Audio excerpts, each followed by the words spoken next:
You know what my kids asked me? They said, you've got to ask the president, does anything scare him? You know, well, when Michelle's mad, I get worried. There's a certain look that she can give me that tells me when Michelle's mad, I get worried. What's your question? How long have you been with Barack Obama? We been married? 20-something years. Wait, somebody, you guys know the date. When was it? It's been over a decade. It's been a while.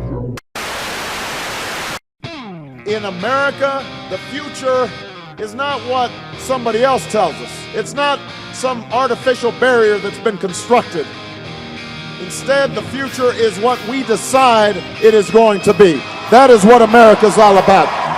When I am president of the United States, gays and lesbians will have somebody who will fight for equal rights for them because they are our brothers and they are our sisters. No matter who we are or where we come from or what we look like, we are all only here because of those who marched and bled and died from Selma to Stonewall in a pursuit of that more perfect union that is the promise of this country. Imagining and then fighting for, struggling for, working for what did not seem possible before. This is our moment. This is our time. And if you will stand with me, and if you will vote for me, if you will organize and march with me, then I promise you we will win this general election.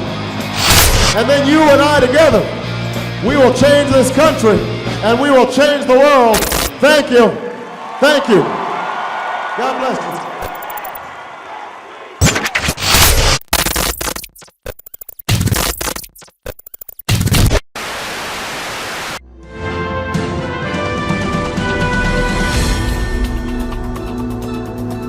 On May the 10th, the year 2008, I stood before, sat before this microphone and stated that I have been contacted by a faithful and trusted source, a person that I have known for a goodly number of years, who informed me that there was concrete information about Obama's homosexual relationship with Jeremiah Wright, the then pastor of the Trinity United Church of Christ, Oprah Winfrey, who was once a member of the Trinity United Church of Christ, and that the Jeremiah Wright ran out of the Trinity United Church of Christ a bisexual, homosexual, down low operation for black men. I had this information. This information was demonstrated to me unequivocally as validated and true. I then came to this microphone and made the statement. And the source of the information did not release me for the validation. And many people during the heat of the campaign pleaded with me, please release that information so that Obama could be stopped before the November election in 2008. And I wanted to, with everything that was within me, to release the information, but I did not have the source. But I respected the person who was the source of that information, and that person still has not given me the release. But I was told to just trust and speak the word, and the truth would be revealed. Where now, it's May the 14th, 4 years and 4 days later. I want you to listen to the statements that I made 4 years ago, and how clear I was. I was a bit younger then and tender at this entire matter.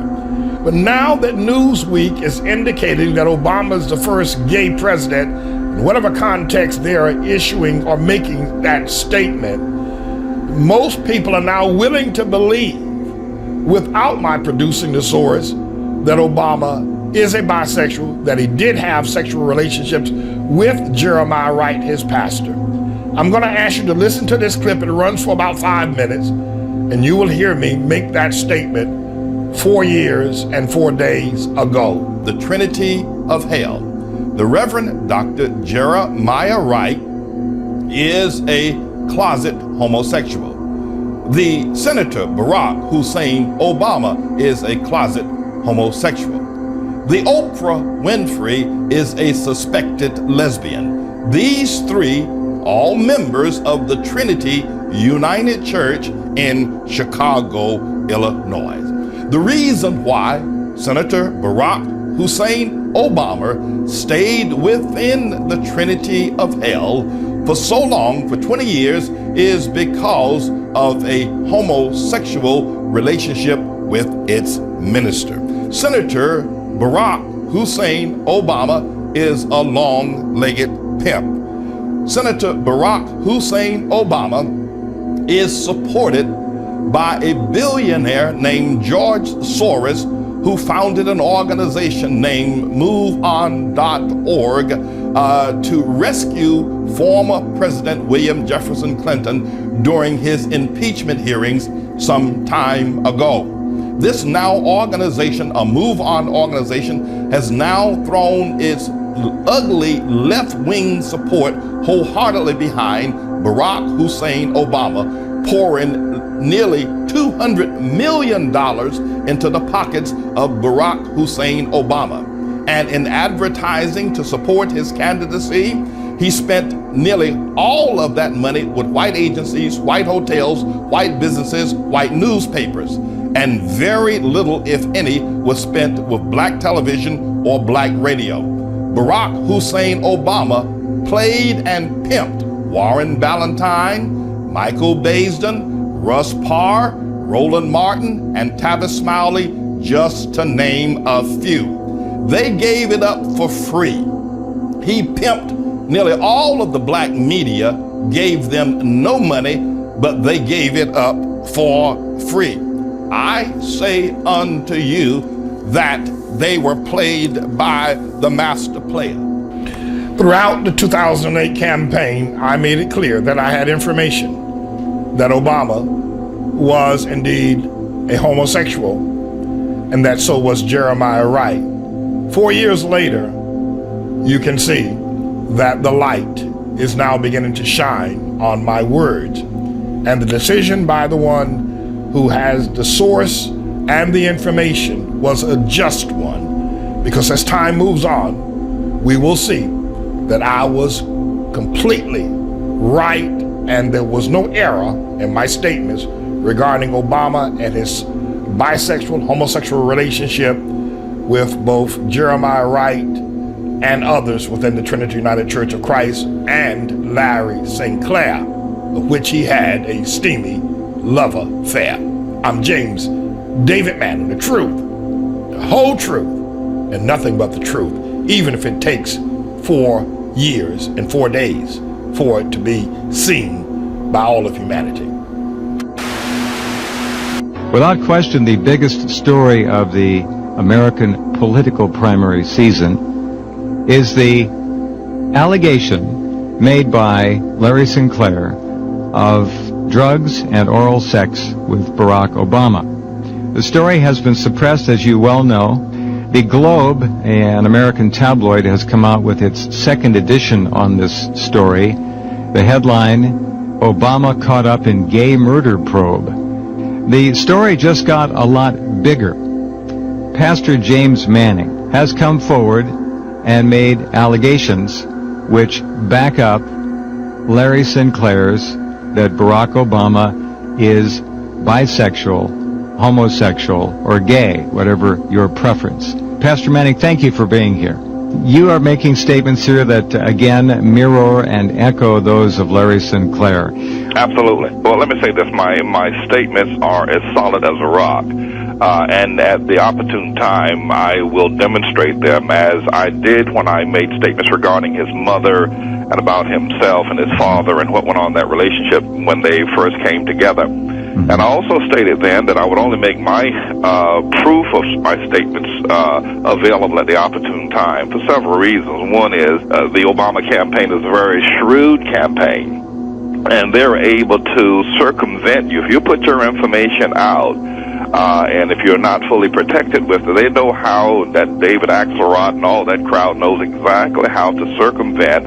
And the Obama campaign also has absolute sway over the liberal media, so they know how to quash a story in a moment, the way they're doing with Larry Sinclair. The other item is that when I did put my statements out regarding his mother and that and how he came into being, about a month after I put my statements out, Time magazine came out with an article. I was right then, I'm right now. Jeremiah Wright is definitely a closet homosexual. There's no doubt about it. And Obama is as well, and Larry Sinclair will testify to that. But there are a whole lot of other folk in Trinity, United Church of Christ, and around Chicago that would testify to the fact that Obama is a homosexual, as you stated or introduced, as a bisexual, because he is married and obviously enjoys relationships with women as well. But my proof is as solid as a rock, and at the opportune time, I will demonstrate it. When you first heard of Larry Sinclair and his allegations, did that surprise you at all that it came? Not at all. I knew that, knowing what I know about Obama, that, when you're a homosexual and you're in the closet, you're constantly trying to feed that sex drive without being caught. And when you have a high visibility such as his, you're always dramatizing what you're doing, and you're bringing more people into your web of sin. And now that he's become a presidential candidate, he's had to scrutinize himself more, but that sexual drive doesn't go away. So, no, I was not surprised to hear what Larry Sinclair had to say. Not exactly an unknown issue that he is at least bisexual. Everybody knew about Clinton's problems while he was governor, and as he was running for president, everyone knew about them. It's just that, these people are able to manage the press. That's why I'm carefully guarding the things that I say or demonstrating my proof. They're able to manage the press in such a way and public opinion in such a way as to, even though these things are well known, they're able to squash it in such a way as to make the people who come out and make statements look foolish. Right. So I'm watching myself very carefully. Have you spoken to Larry Sinclair ever? No, I have not. I have been aware of him now for about 3 weeks. I knew then that there was some validity to what Larry had to say, but I don't know him personally.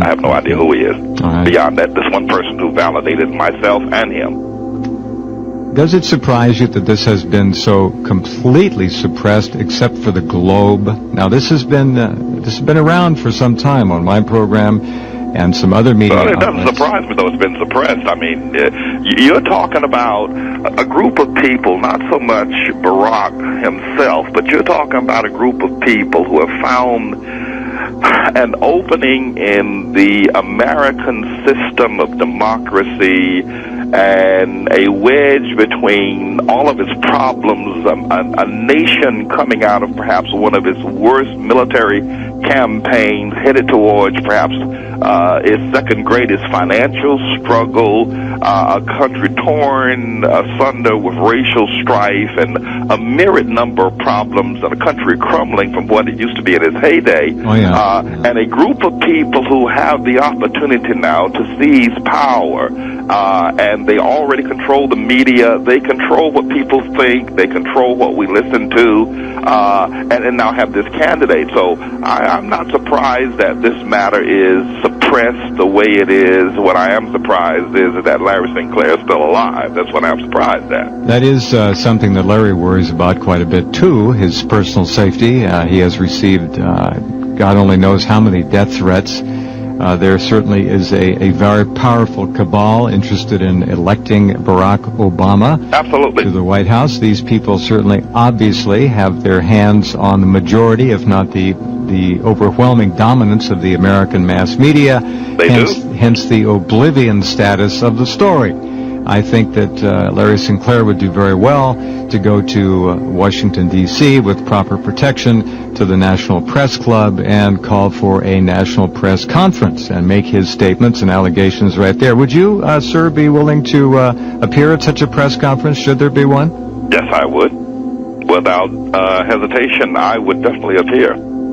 All right. I think that's something the American people have a right to know. Now, one's personal sexual preferences, religious issues aside for a moment, at very high levels of government in this country, obviously open them up to political blackmail. Absolutely. That is one key issue. Just one. We're looking at a very dangerous situation here with respect to Reverend Wright. and his homosexual relationship with Senator Obama.